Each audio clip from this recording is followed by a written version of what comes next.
Hi everyone, welcome to my channel. आज reproductive system start करने जा रहे हैं और फर्स्ट वीडियो रहेगी सेक्स डिफरेंशिएशन के बारे में। सो बेसिकली ये एक छोटी सी वीडियो रहेगी जिसमें हम देखेंगे कि एक जायगोट जो है वो कैसे मेल या फीमेल बनेगा, कैसे उसका जेनेटिक मेकअप जो है वो डिसाइड करेगा whether he is going to be male और फीमेल। ठीक है, तो ये एक इम्पोर्टेंट टॉपिक है जो कभी कभी शॉर्ट नोट में पूछ लिया जाता है। Explain sex differentiation. ठीक है, ओके। तो शुरू करते हैं वीडियो को। अगर आप इंग्लिश में वीडियो चाहते हैं तो आप फिजियोलॉजी हैक्स इंग्लिश विजिट कर सकते हैं और वहां कमेंट कर सकते हैं आपको जो भी वीडियो चाहिए। ओके, तो बिना टाइम लगाए शुरू करते हैं sex differentiation. Sex differentiation is process of development of primitive gonads into mature gonads of either sex। ठीक है, अब वो मेल बनेगा या फीमेल बनेगा वो कुछ जीन्स जो हैं वो हमारे डिसाइड करते हैं। ठीक है, वो हमें देखना है। तो ये जेनेटिकली कंट्रोल होता है सेक्स डिफरेंशिएशन। बेसिकली क्या होता है, अराउंड 5 वीक्स तक हमारी गोनाडल रिज होती है। ठीक है, योग सेक्स से बनती है गोनाडल रिज। ठीक है, गोनाडल रिज जो होती है वहां से हमारा बाइपोटेंशियल गोनाड्स बनते हैं। बाइपोटेंशियल गोनाड्स का क्या मतलब है कि गोनाड्स जो है उनके अंदर पोटेंशियल होती है दोनों में कन्वर्ट होने की, मेल या फीमेल दोनों में ही वो कन्वर्ट हो सकते हैं, इसीलिए उन्हें बोलते हैं बाइपोटेंशियल गोनेट्स। अब जो गोनेट्स बाइपोटेंशियल गोनेट्स हैं वो कैसे आगे जाके ट्रांसमिट करेंगे, कौन सी जीन्स जो है वो डिसाइड करेंगे, पहले वो देख लेते हैं, फिर हम प्रोसेस देखेंगे शॉर्टली कि कैसे जो है वो डिफरेंशिएशन होता है फाइनली। तो बाइपोटेंशियल गोनेट्स जो है 5 वीक्स तक कोई डिफरेंशिएशन नहीं होता। 5 वीक्स तक जो है हमारा जायगोट जो है वो सेम रहता है दोनों में। ठीक है, उसके बाद डिफरेंशिएशन शुरू होता है, या तो वो टेस्टिस पोड बन जाता है या फिर वो कॉर्टिकल पोड बन जाता है। टेस्टिस पोड बनेगा तो वो मेल में कन्वर्ट होगा और कॉर्टिकल पोड बनेगा तो फीमेल में कन्वर्ट होगा। अब ये कौन से जीन डिसाइड करते हैं वो हमें आना चाहिए। सो बेसिकली अगर XY क्रोमोसोम है तो कुछ सेक्स क्रोमोसोम और कुछ ऑटोसोमल क्रोमोसोम। ठीक है, 22 पेयर ऑटोसोमल क्रोमोसोम होते हैं अगर मेल है तो, और XY होता है, और सेम फीमेल में 22 पेयर ऑटोसोमल क्रोमोसोम और XX होता है। ठीक है, तो जो सेक्स क्रोमोसोम होते हैं XY और XX, कुछ तो जीन होते हैं इन दोनों के ऊपर, यानी X के ऊपर अगर स्पेसिफिकली होगा तो यहाँ फीमेल स्पेसिफिक होगा, Y के ऊपर होगा तो मेल स्पेसिफिक होगा। तो वे सेक्स क्रोमोसोम। कुछ और जीन्स हैं जो ऑटोसोमल, जो बचे हुए 22 पेयर्स हैं उनके ऊपर भी हो सकते हैं। तो पहले ये देख लेते हैं कौन कौन से जीन है जो इन्वॉल्व होते हैं, राइट। तो सबसे इंपॉर्टेंट, अगर आप सारे भूल जाओ तो चलेगा लेकिन इसको मत भूलना, SRY gene on Y chromosome. ठीक है, ये बहुत ज्यादा इंपॉर्टेंट है, देखेंगे कैसे। सो बेसिकली क्या होता है, Y क्रोमोसोम के ऊपर एक जीन होता है जिसे बोलते हैं SRY, मतलब sex determining region of Y chromosome, right. SRY gene, तो ये हमारा रिस्पॉन्सिबल होता है टेस्टिस बनने के लिए, यानी मेल जो करैक्टर है वो आने के लिए। कुछ ऑटोसोमल जीन भी होते हैं जो मेल के लिए रिस्पॉन्सिबल होते हैं, उनमें कुछ नाम दिए हैं। SF1 जो कि क्रोमोसोम 11 पे प्रेजेंट होता है। SF फुल फॉर्म है स्टीरोइडोजेनिक फैक्टर 1। एक होता है FGF9 ऑन क्रोमोसोम 13 जिसे बोलते हैं फाइब्रोब्लास्ट ग्रोथ फैक्टर। एक होता है SOX9 जो कि क्रोमोसोम 17 पे होता है, इसका जो कि होता है SRY रिलेटेड बॉक्स। ओके, एक होता है WT1 ऑन क्रोमोसोम 11। अगर हम फीमेल्स की बात करें कि फीमेल जो रिप्रोडक्टिव ऑर्गन्स हैं वो अगर बनते हैं तो उसमें एक DAX1 जीन जो है वो कंट्रीब्यूट करता है। और तो बुक्स में आपको मिलेगा कि अगर SRY जीन नहीं है तो फीमेल जेनेटेरिया वगैरह बन जाएंगे, फीमेल में कन्वर्ट हो जाएगा वो नॉर्मली। बट कुछ जीन भी है जो कंट्रीब्यूट करते हैं इस प्रोसेस के लिए। ठीक है, क्योंकि 2 X होने भी जरूरी है, ऐसा नहीं कि वाई हुआ तो हो गया, नहीं। कुछ DAX1 दोनों X क्रोमोसोम पे मिलेगा, इसीलिए उसे सेक्स क्रोमोसोम रिलेटेड जीन बोलेंगे, जो कि एक मिलेगा दोनों पे, तो यानी ये पेयर में प्रेजेंट होता है। ठीक है, और ऑटोसोमल की अगर बात करें तो एक WNT4 और एक RESPO1। ठीक है, ये दोनों ही क्रोमोसोम 1 पे फीमेल में मिलते हैं। ठीक है, तो अगर XX क्रोमोसोम है फीमेल्स की अगर बात कर रहे हैं हम, तो ये ऑटोसोमल भी है जो सेक्स डिफरेंशिएशन में हेल्प करते हैं। तो आपको पता होना चाहिए कि ये कुछ जीन है जो सेक्स डिफरेंशिएशन में हेल्प कर रहे हैं, कॉन्ट्रीब्यूट कर रहे हैं। कैसे वो अब हम देखते हैं। ओके, तो ये जो प्रोसेस है ये अराउंड 6 वीक से स्टार्ट होता है by potential gonad which has potential to convert into both. ठीक है, इसी में से एक में किसी में भी कन्वर्ट हो सकता है ये, ईदर ऑफ मेल और फीमेल। ठीक है, अब देखो अगर by chance Y chromosome present है तो क्या होगा, यानी उस SRY जीन प्रेजेंट है उसके ऊपर। अगर SRY जीन प्रेजेंट है तो SRY जीन जो है वो हेल्प करता है transcription of TDF factor. TDF factor क्या होता है, टेस्टिस डिटरमाइनिंग फैक्टर।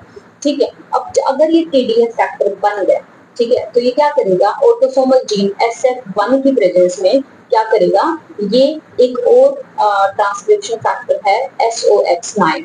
ठीक है, इसको एक्टिवेट करेगा, SOX9 एक्टिवेट करेगा। SOX9 अगर एक्टिवेट हो जाता है तो ये हेल्प करेगा formation of anti Mullerian hormone. Anti Mullerian hormone form होगा तो इसका मतलब क्या है कि म्यूलेरियन डक्ट जो है वो रिग्रेस हो जाएगी, वो नहीं बनेगी। अगर एक्चुअली यहाँ दो डक्ट होंगी, म्यूलेरियन डक्ट और वोल्फियन डक्ट, इनमें से एक को हमेशा रिग्रेस होना पड़ेगा और एक को डेवलप होना पड़ेगा। जो डेवलप होगी, वोल्फियन डक्ट अगर डेवलप होती है तो मेल बनेगा, मुलेरियन डक्ट अगर डेवलप होती है तो फीमेल बनेगी। तो इसका मतलब एक को तो रिग्रेस होना ही पड़ेगा, है ना। और ये मेल फैक्टर अगर हमारा टेस्टिस डिटरमाइनिंग फैक्टर बनता है तो SOX बनाता है जो कि मुलेरियन को रिग्रेस करेगा ताकि फीमेल ऑर्गन ना बने, राइट। तो SOX जब बनता है तो एक तो मुलेरियन को उसने रिग्रेस कर दिया, दूसरा क्या है, ये FGF9 बनाता है which is very important. FGF9 जो है वो हेल्प करता है formation of testis and Sertoli cells, Leydig cell बनाता है जिससे टेस्टोस्टेरोन डेवलप, ये हम बाद में देखेंगे। ठीक है, तो अल्टीमेटली मुलेरियन इनहिबिट होती है, टेस्टिस फॉर्मेशन होती है। ठीक है, ये तो था प्रोसेस कि मेल कैसे बनता है। अब बात करते हैं फीमेल कैसे बनती है। अब अगर वाई क्रोमोसोम नहीं है, राइट, तो यानी SRY जीन नहीं है। अब SRY जीन नहीं है तो इसका मतलब हमारी वोल्फियन डक्ट जो है वो नहीं बनेगी, टेस्टिस डिटरमाइनिंग फैक्टर नहीं बनेगा, राइट।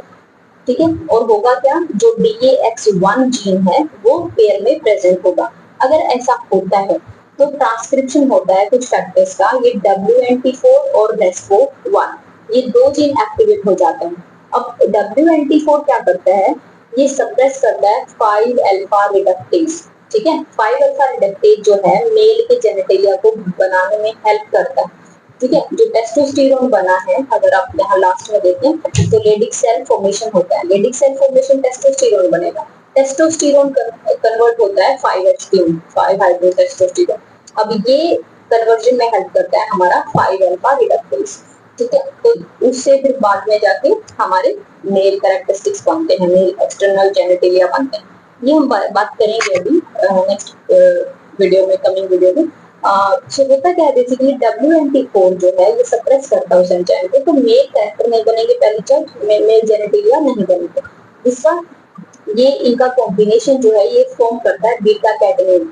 बीटा कैटनिन इनहिबिट करता है SOX9 को, जो कि हमारा म्यूलेरियन एंटी म्यूलेरियन हार्मोन बनाने के लिए हेल्प कर रहा है।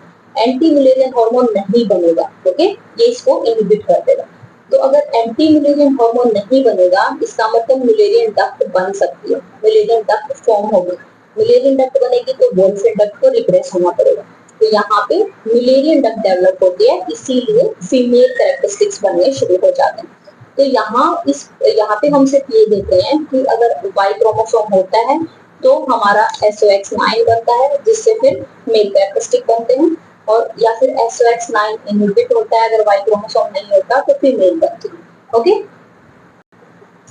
तो अल्टीमेटली जस्ट समराइज कर रहे हैं इसे, अगर XY होता है तो SRY जीन इसका मतलब है sex determining region of Y chromosome, तो टेस्टिस बन जाएंगे। टेस्टिस अगर बनते हैं तो क्या होता है, सर्टोली सेल बनेंगे और लेडिक सेल बनेंगे। Sertoli cell anti Mullerian hormone बनाती है जो फीमेल जेनिटेलिया नहीं बनेंगे जिसकी वजह से, और लेडिक सेल टेस्टोस्टेरोन बनाती है। अब टेस्टोस्टेरोन क्या करता है, ठीक है, पहली चीज, अगर टेस्टोस्टेरोन बनने लग गया तो वो वोल्फियन डक्ट की डेवलपमेंट स्टार्ट कर देता है, जो मेल के लिए रिस्पॉन्सिबल होती है बनने के लिए क्या क्या, जो मेल इंटरनल ऑर्गन्स है, राइट, इंटरनल जेनिटेलिया ऑर्गन्स है। तो एपिडिडाइमस बन जाएगा, वास डिफरेंस बन जाएगा, ठीक है, सेमाइनल वेसिकल बन जाएगी, ठीक है, और टेस्टिस डिसेंट में भी हेल्प करते हैं टेस्टोस्टेरोन। ठीक है, पहली चीज।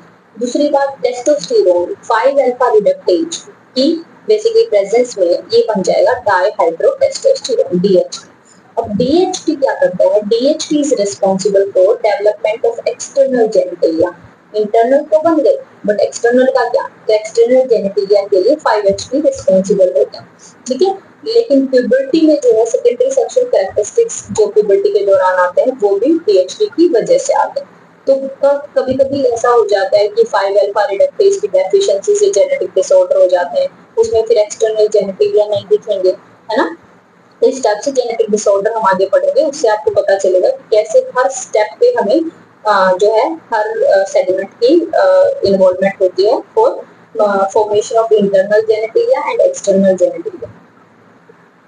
वो था मेल के बारे में। अगर फीमेल होती है यानी XX होता है तो SRY नहीं होगा, तो ओवरी बन जाएंगी, ओवरी बनेगी तो मुलेरियन डक्ट बनेगी, मुलेरियन डक्ट बनेगी तो फीमेल के इंटरनल जेनेटिलिया बनेंगे, यानी क्या क्या बनेगा? यूट्रस बनेगा, फैलोपियन ट्यूब बनेगी और अपर 1/3 ऑफ वेजाइना बनेगा, right. Secondly suppression of other duct, Wolffian duct जो है वो सप्रेस हो जाएगी, यानी कोई मेल जेनेटिलिया नहीं बनेगी, राइट।